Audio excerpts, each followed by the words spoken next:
예, 우리 이 시간 말씀 같이 보도록 하겠습니다. 오늘 같이 보실 하나님 말씀은 시편 96편 1절에서 13절까지 말씀입니다. 시편 96편 1절에서 13절까지 말씀. 우리 지난주에 이어서 95편에 이어서 96편 말씀 보도록 하겠습니다. 이 시간 한 절씩 교독하겠습니다.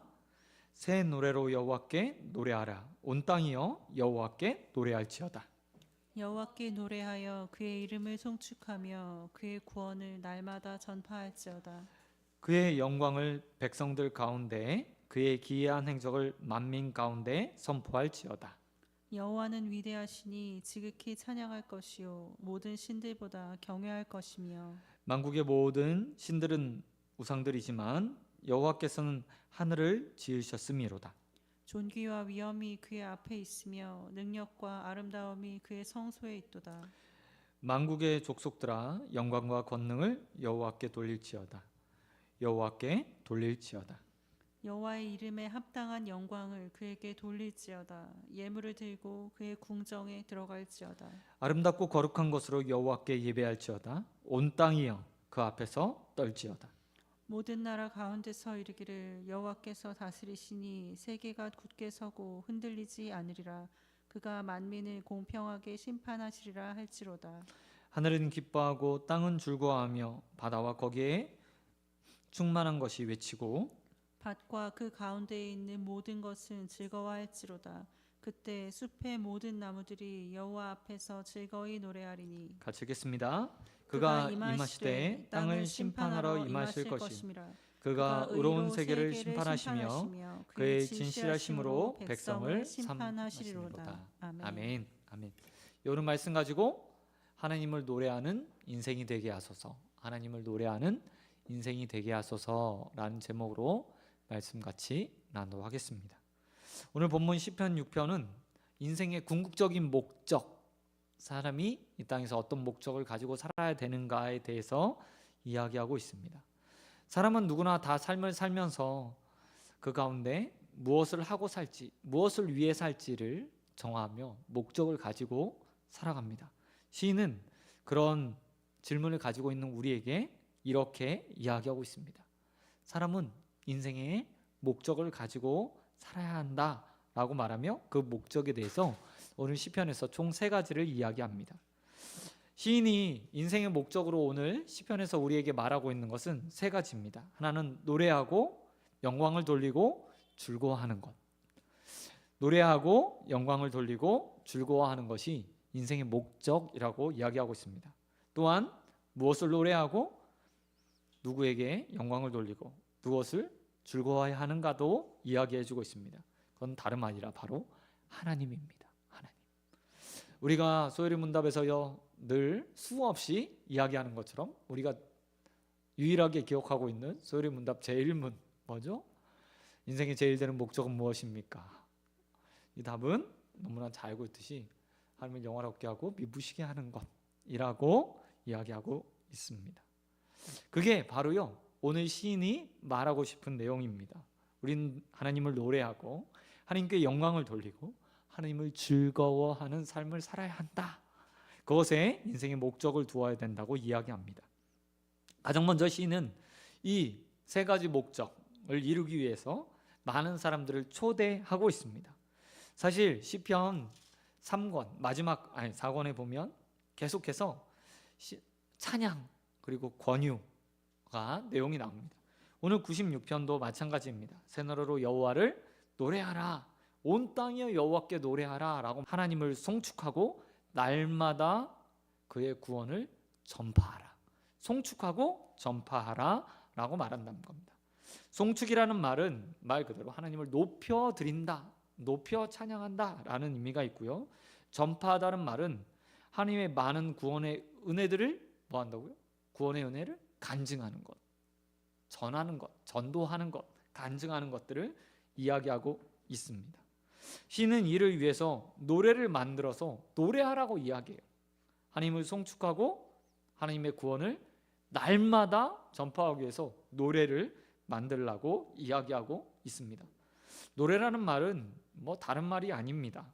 이거는 당시에 있어서나 지금에 있어서나 누군가를 선전하는 데 있어서, 누군가를 찬양하는 데 있어서 가장 효과적인 방법이라고 말할 수 있습니다.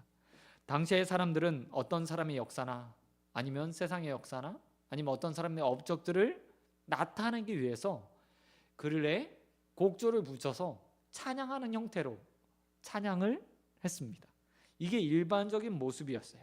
그런 일반적인 사람들이 가지고 있던 습성들을 가지고 오늘 시인이 말하고 있는 겁니다.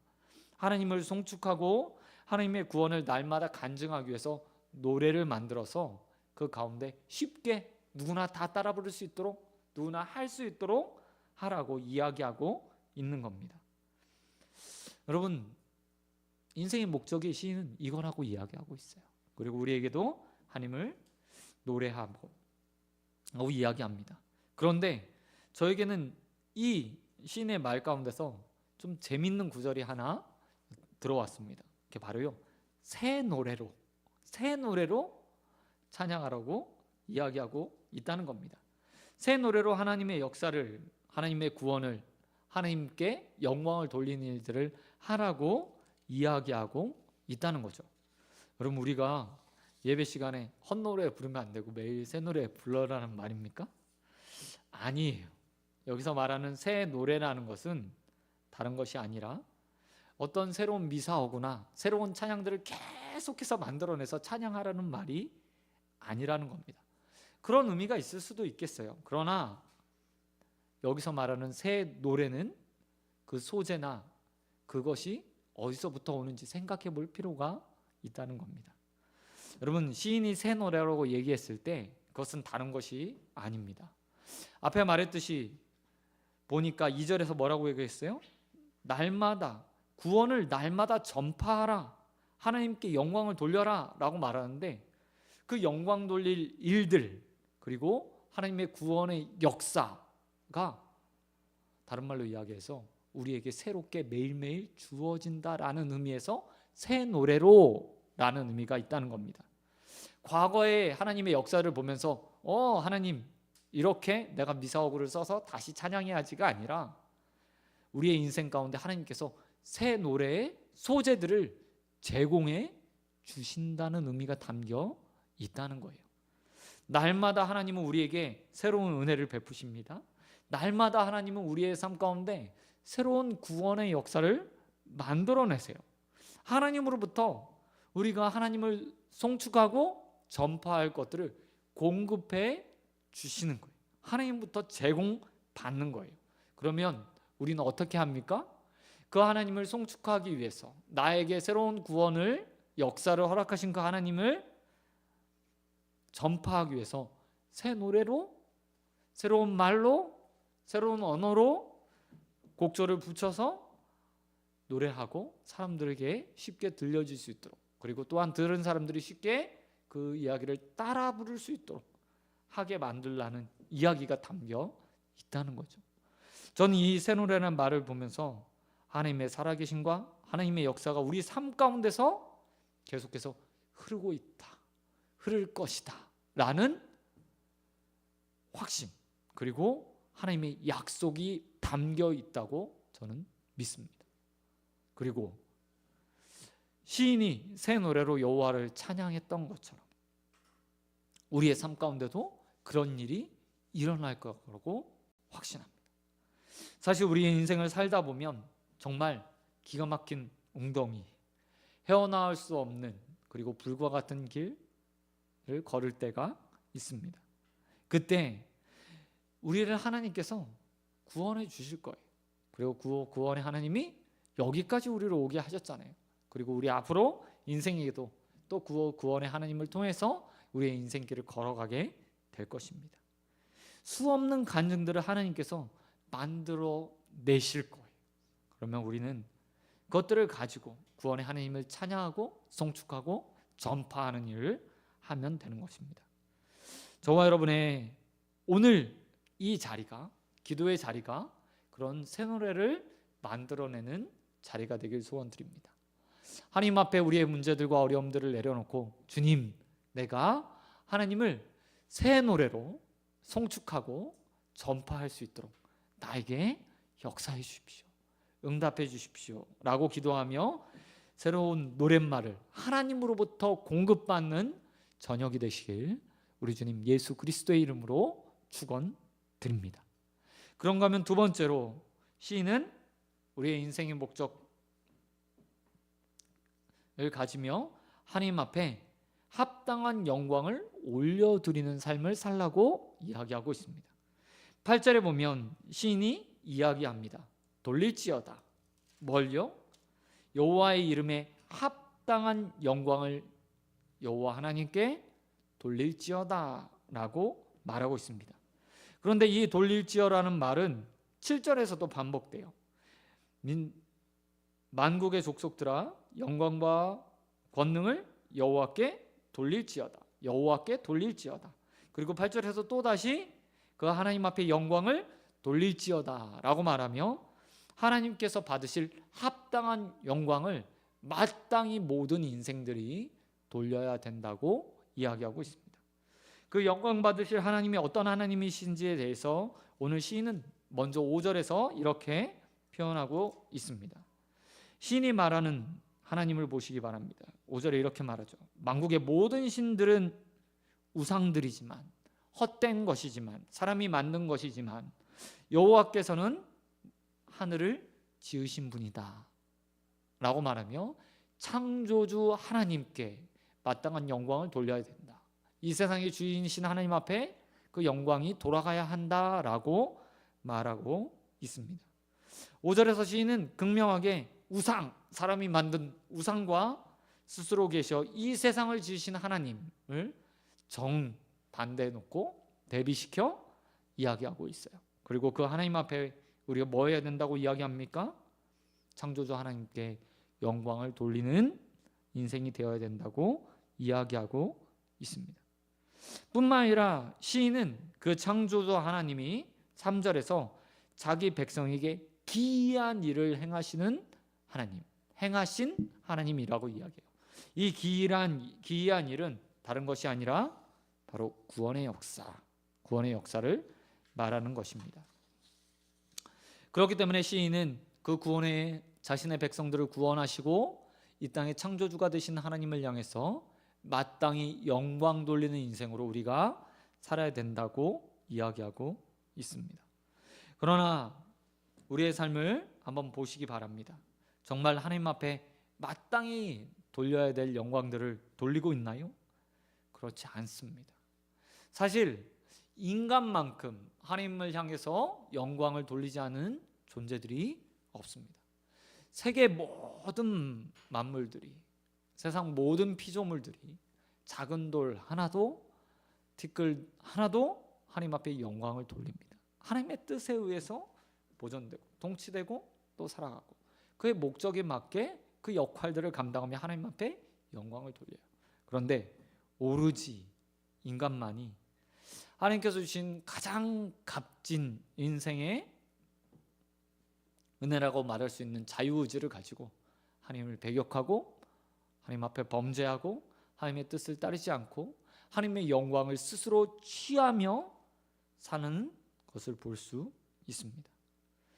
그런 면에서 우리 그리스도인들이 혹시 그런 세상의 사람들과 같이 살고 있는 것은 아닌지 우리는 돌아봐야 할 것입니다.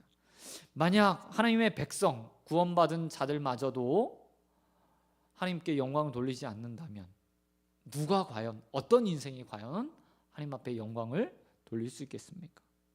여러분, 구원받은 자로서 우리 땅에 살아가면서 마땅히 영광 받으실 그 하나님 앞에, 우리의 창조주가 되신 하나님 앞에, 우리의 인생의 주인 되시고 또 우리를 구원해 주신 그 하나님 앞에 영광을 돌리는 저와 여러분 되시길 우리 주님 예수 그리스도의 이름으로 축원드립니다. 그런가 하면 8절에서 구체적으로 그러면 어떤 방식으로 영광을 돌려야 되는지 대해서 이야기하고 있습니다. 8절과 9절에 나오는데요.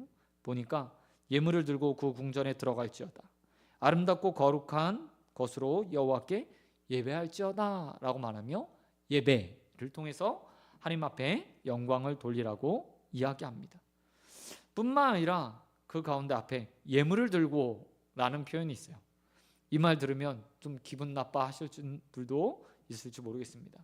그러나 이 예물이라는 것은 사람이 가장 사랑하는 것, 또 자신의 마음과 헌신과 수고를 표현할 수 있는 방식을 이야기하는 거예요.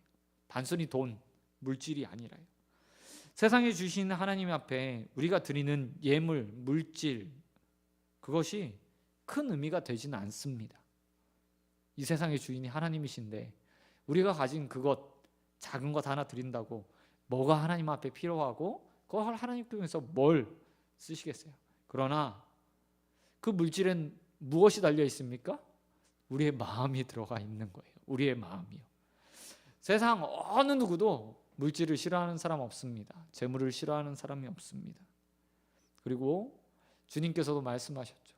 하나님과 예물을 동시에 섬길 수 없다 말씀한 만큼 우리는 하나님의 위치에 예물, 물질을, 돈을 놓고 살아갈 만큼 이 돈은 강력한 힘과 권세와 권능을 가지고 있습니다.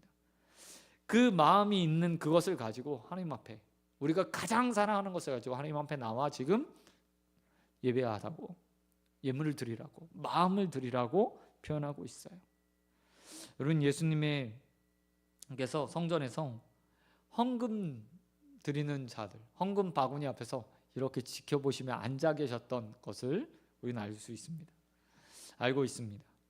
헌금을 많이 한 부자와 그곳에서 그냥 두랩돈, 딱 우리 돈으로 치면 한 260원, 한 300원, 400원 되는 그 돈을 넣는 과부의 모습을 보시고 예수님께서 뭐라고 말씀하셨는지 우리는 잘 알고 있습니다. 부자의 많은 헌금보다 온전하게 자신이 가지고 있는 전부, 너무나 작지만 귀한 전부를 드려 하나님 앞에 헌금함에 드렸던 그 과부의 그 헌금이 더 크다고, 값지다고 주님께서 말씀하셨어요. 여러분, 우리는 이 사실을 기억해야 합니다. 하나님 앞에 영광을 돌릴 때, 특별히 예배를 통해서 하나님 앞에 나와 하나님 앞에 우리의 마음을 표현할 때 그 마음의 중심이 다 드려지는 것을 하나님께서 원하십니다. 물질이 아니라 우리의 마음이 드려지기를 원하세요. 우리가 잘 알고 있듯 로마서 12장 1절에서 사도 바울이 이라고 하잖아요. 너희 몸을 거룩한 사체물로 드려라. 모든 걸 다 드리라는 이야기입니다. 이와 같이 우리의 삶에도 하나님을 향해, 영광 받으실 그 하나님을 향해 우리의 마음을 다해서, 정성을 다해서 우리가 가지고 있는 최고의 것으로 언제나 하나님께 영광을 돌리고 예배하는 저와 여러분 되시길 우리 주님 예수 그리스도의 이름으로 축원드립니다. 그런 건 마지막으로 오늘 시인이 여호와 앞에 우리의 인생의 목적인 즐거워하는 삶을 살라고 이야기하고 있습니다.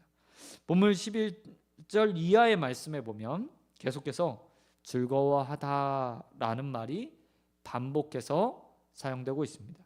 11절에 이렇게 말하고 있습니다. 하늘은 기뻐하고 땅은 즐거워하며 바다와 거기에 충만한 것이 외치고 밭과 그 가운데 있는 모든 것들은 즐거워할지어다.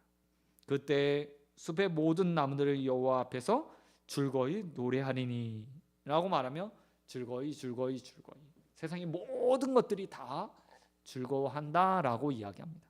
여기에 인간도 피조물도 다 포함되어 있어요.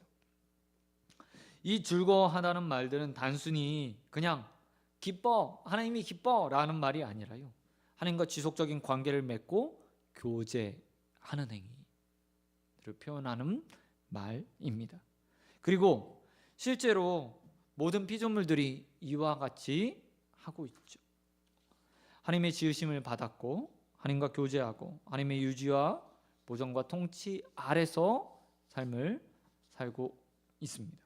그리고 그 가운데 관계 맺는 것을 통해서 그것이 보존되고 있죠. 그런데 단 하나 인간만이 하나님을 거스려서 하나님을 즐거워하지 않고 교제하지 않고 떠나 살고 있습니다.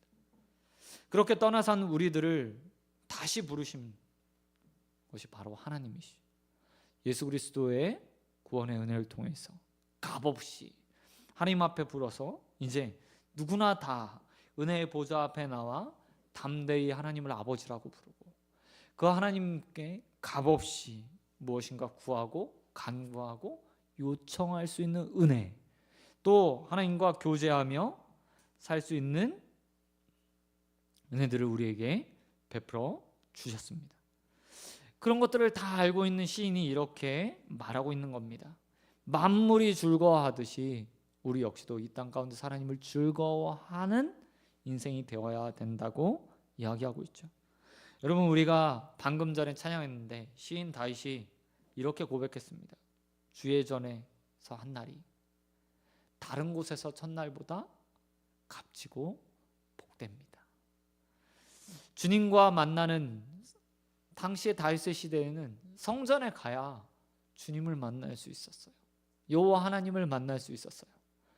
그렇기 때문에 다윗은 그 주님을 만날 수 있는 주님의 전에서 거하는 한 날이 다른 자신의 궁전에서 보내는 첫날보다 더 귀하다고, 여호와 하나님과 교제하는 그 시간이 너무나 귀하다고 그렇게 표현했습니다. 그런데 우리의 삶을 보시기 바랍니다. 우리는 이제요 그 성전에 나아가지 않아도 돼요. 언제나 어디서나, 아니 심지어 성령 하나님께서, 성삼위 하나님께서 우리 안에 내주에 계시며 언제든지 주님과 동행하며 살고 있죠. 그런데 다윗처럼 즐거워하지 않아요. 하나님과 교제하는 것을 기뻐하지 않아요. 오히려 하나님이 내 삶에 끼어들까 봐 우리는 하나님을 짓누르며 하나님 잠시만요, 좀 눈 좀 감아주세요. 내 삶에 어떤 것들을 말씀하시기보다 내가 필요할 때 주님을 내가 만나러 나갈 테니 주님 그곳에 계셔 주십시오 라고 말하곤 합니다. 때로는 주님을 이 교회, 마치 과거의 성전처럼 이 교회에 묶어놓고 이 교회에 와서 주님을 만나길 원하는 그런 모습으로 살고 있어요. 안타까운 모습이 아닐 수 없습니다. 주님은 언제나 우리와 교제하기 원하고 언제나 주님을 만나 즐거워하기 원하는데 우리가 주님을 그렇게 밀어내고 있는 거예요. 사랑하는 우리 소원교회 성도 여러분, 우리 인생의 목적이 여호와 하나님을 즐거워하는 것임을 기억하시기 바랍니다. 이 땅에 사는 동안에 피조물로 하나님을 즐거워하는 것이 우리의 인생의 목적입니다. 여호와 하나님 앞에 그러기에 더더욱 나오십시오. 교제하는 것들을 두려워하지 마십시오. 하나님을 찾고 하나님을 만나고 하나님과 말씀 나누는 것을 다윗처럼 주님의 전에 한 날이 다른 궁전에서의 첫날보다 더 기쁘고 즐겁다고 고백하며 하나님을 찾는 것을 즐거워하는 저와 여러분 되시길 우리 주님 예수 그리스도의 이름으로 축원드립니다. 말씀 맺도록 하겠습니다. 인생의 목적은 다른 곳에 있지 않습니다. 다른 곳에 있지 않습니다. 여호와 하나님을 노래하고 하나님께 영광을 돌리고 하나님을 즐거워하며 교제하는 것에 있습니다.